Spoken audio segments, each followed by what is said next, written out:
Hello everyone, welcome back to Data Engineer YouTube channel. In this video, we will talk everything about Lakehouse in Microsoft Fabric platform. So let's get started. So as we know in Fabric, we have something called Lakehouse. Also, we have something called Warehouse. So we'll talk about both of them. I'll talk about Warehouse in some separate video, so don't worry about it. We'll also see the differences in the coming future, so don't worry. So let's totally focus on Lakehouse as of today. So now, uh, starting with Lakehouse, so basically earlier we used to use Azure Data Lake Gen 2 or blob storage to store our structured, semi-structured, or even unstructured data, right? So on top of it, we used to do some calculations, and then we even used to for the analytics purpose. 99% of the time we use structured data, right? So for that we used to transform the data, we made it structured, and then on top of that we did some visualization. So that was the earlier concept. Now also it's almost same, but instead of creating Azure Data Lake Gen 2 storage or something like that, you can definitely create a Lakehouse object in Fabric platform itself. So no need to create it in Azure portal. You can definitely go to your Fabric portal in your workspace. So in the starting, you need to create a workspace. To create a workspace, simply you can click on new workspace, give it a name, and click on apply. Once a workspace is created, it will show like this. So I have created a dev workspace. Now in this workspace, if you want to create any type of object, you need to click on new. So you can see these are the different things which you can create. And you can even see warehouse as well as lakehouse. Today in this video, we will see lakehouse. So I'm totally focusing on lakehouse. So let me click on lakehouse and name it my lakehouse. Okay, once I do that, I'll just click on create button and my lakehouse will be created. Very easy to create a lakehouse. Now your question will be how to store data inside it. It's very easy. I'll even there are many different features like shortcuts and everything. We'll discuss it in upcoming videos, so don't worry. So it will be a complete playlist. But let's quickly see how we can simply see our data using upload file feature. So if I see these upload files, I just need to click on this and I can upload any type of file, whether be it a image, be it any type of data, structured, unstructured, or semi-structured. Okay, so in this particular video, we will see how I am just uploading a CSV file. Okay, so let me just say overwrite if the file exists, and let me just quickly upload. Okay, so my file is uploaded. So once my file is uploaded, let me quickly refresh it.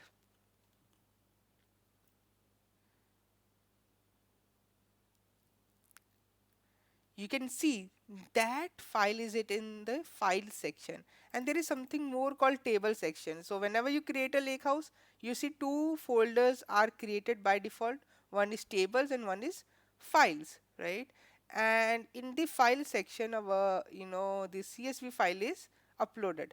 Now I can convert this file into a table also. How? I just need to click on these three dots. I'll just click on load to table, new table. And what should be the table name? I'm saying YT data. Okay, so this data is all about YouTube analytics, so I'll name it as YT data. I'll use the header for the column name. So first header, it should be comma separated because our CSV file is comma separated, and then just click on load.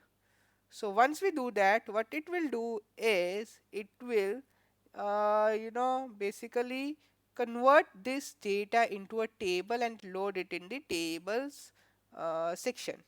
So let's see. It will take some time. Till then, let us go back and see this diagram. See, now you can create a lake house and a warehouse. So this platform is called One Lake, right?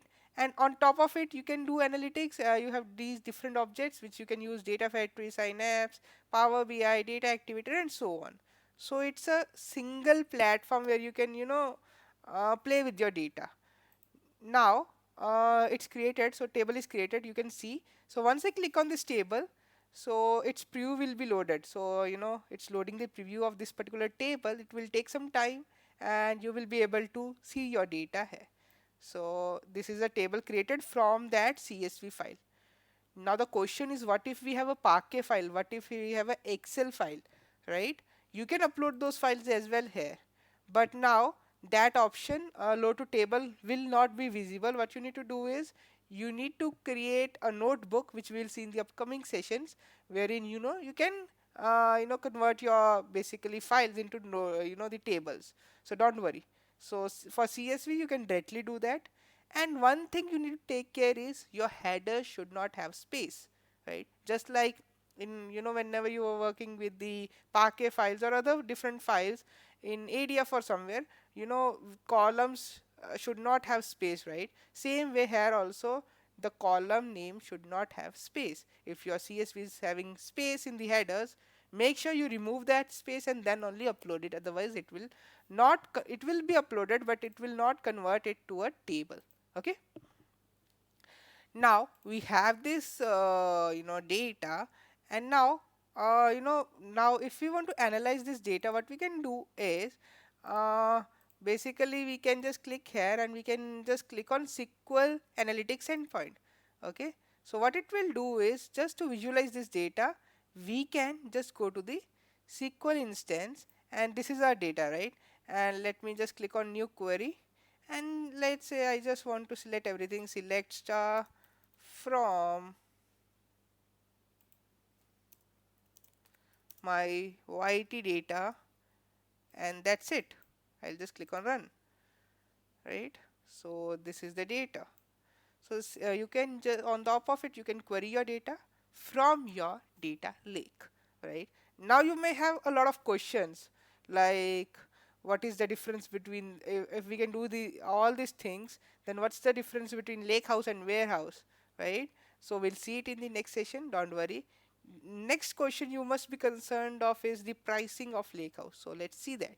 So if we see the Lakehouse pricing, which is available in azure.microsoft.com/Microsoft Fabric, you can see here, like, the for the 1 lake storage, it's almost 0.023 per GB, and if we talk about the cache, it's like 0.246 per GB.